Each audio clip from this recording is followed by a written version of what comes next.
Good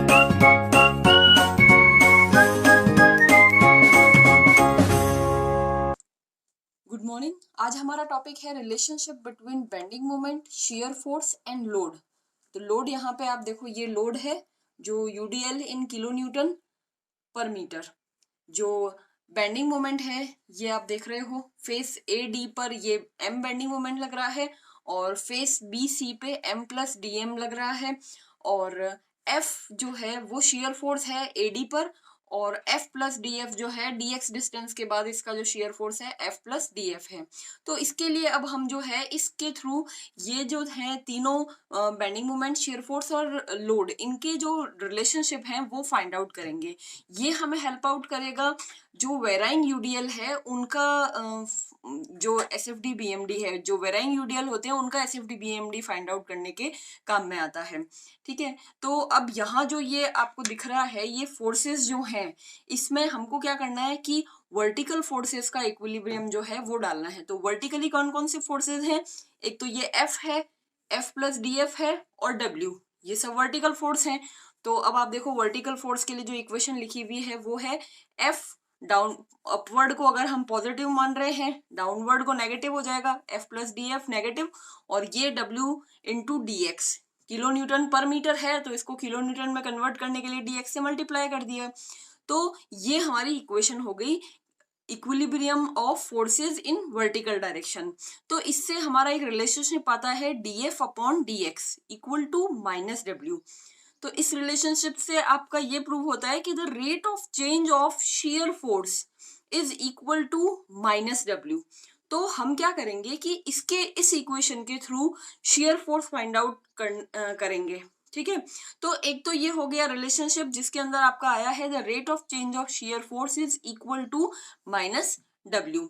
फिर उसके बाद में आपके पास में, हमारे पास में नेक्स्ट जो है वो हमको बेंडिंग मोमेंट, ये तो हो गया शियर फोर्स और लोड के बीच का रिलेशनशिप।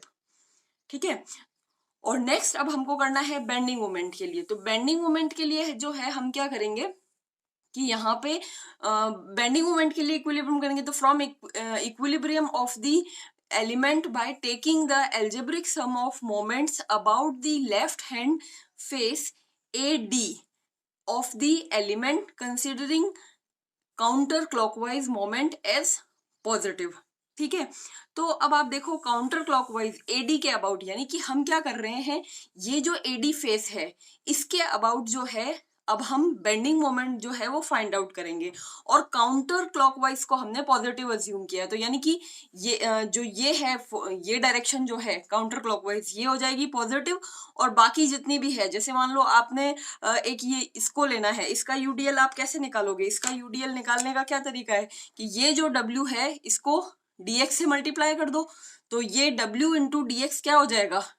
W dx जो है वो आपके पास में हो जाएगा point load W into D x.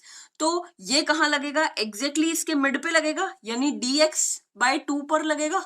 इन दोनों को मल्टीप्लाई किया, इन दोनों को मल्टीप्लाई करके इस यूडीएल को हमने क्या किया? पॉइंट लोड में कन्वर्ट कर दिया। इस यूडीएल की वैल्यू क्या है? W into D x. और ये W into D x kilo Newton जो है वो आपका, ये W into D x kilo Newton, W into D x, ये कहाँ लग रहा है? dx बाई 2 इधर और dx बाई 2 इधर। अब मोमेंट कहाँ ले रहे हैं हम? इस फेस के अबाउट मोमेंट ले रहे हैं। तो इस फेस के अबाउट मोमेंट लेंगे तो हमारे पास में ये हो जाएगा क्लॉकवाइज, ये इस तरह से क्लॉकवाइज होगा। और इसकी वैल्यू क्या होगी इस मोमेंट की? W dx into D x by 2।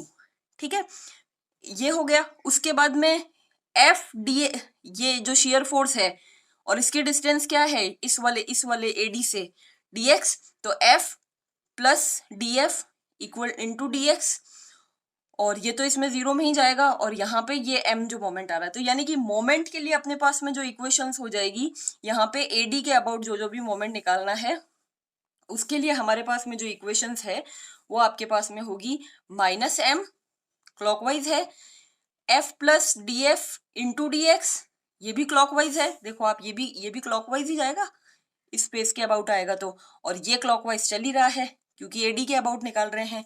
फिर उसके बाद में अपने पास में क्या आता है? Minus W dx dot dx by 2, ये आपका shear फोर्स है, फोर्स हो जाएगा ये, और इसको मल्टीप्लाई कर दिया परपेंडिकुलर डिस्टेंस से, AD से जो इसकी परपेंडिकुलर डिस्टेंस है, उसके बाद में m plus DM equal to 0। तो ये सारे आ गए आपके बेंडिंग मोमेंट कौन से फेस के अबाउट, AD फेस के अबाउट। फिर हमने जो स्क्वायर्स में टर्म्स थी उनको नेग्लेक्ट कर दिया, तो लास्ट में अपने पास में ये आया F dx minus DM equal to 0। तो ये रिलेशनशिप आ जाएगा DM upon dx equal to F, यानी कि बेंडिंग मोमेंट और शियर फोर्स के बीच में रिलेशनशिप आ गया। ये रिलेशनशिप है शियर फोर्स और लोड के बीच में, ये रिलेशनशिप है बेंडिंग मोमेंट और शियर फोर्स के बीच में।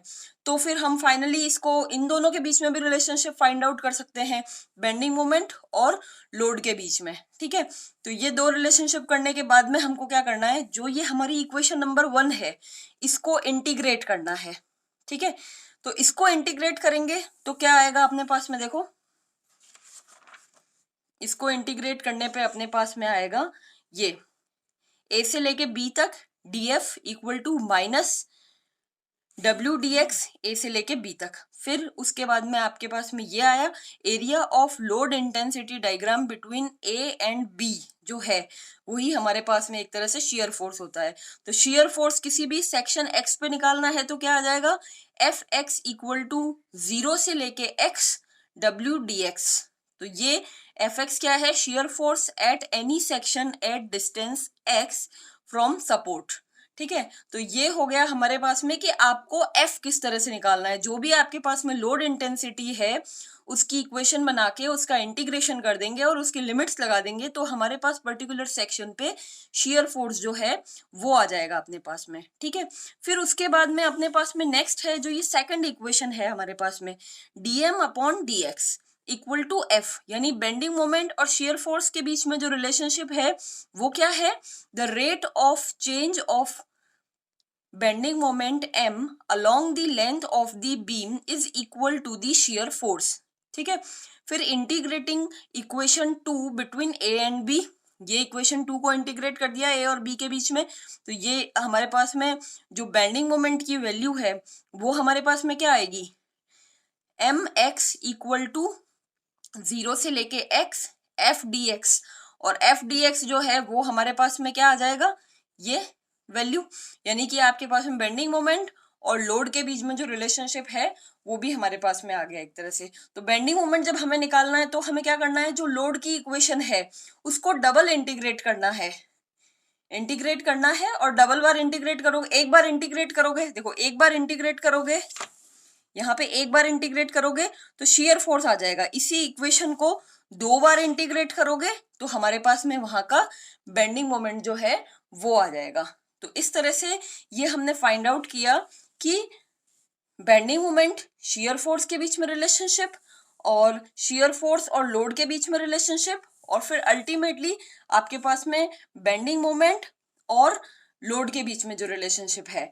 तो इस तरह से हम क्या करेंगे, जो भी हमारे पास में इक्वेशन है, जैसे मान लो ये ज्यादातर वेराइंग यूडीएल के लिए काम में होता है, तो वेराइंग यूडीएल में अपने पास में जो भी लोड की इक्वेशन बनेगी उस इक्वेशन को एक बार आप इंटीग्रेट करोगे 0 से लेके L डिस्टेंस, अगर पूरी डिस्टेंस L है तो उसके लिए एक बार इंटीग्रेट करोगे तो शियर फोर्स आएगा, और उसको 2 बार इंटीग्रेट करोगे तो उसका बेंडिंग मोमेंट आ जाएगा।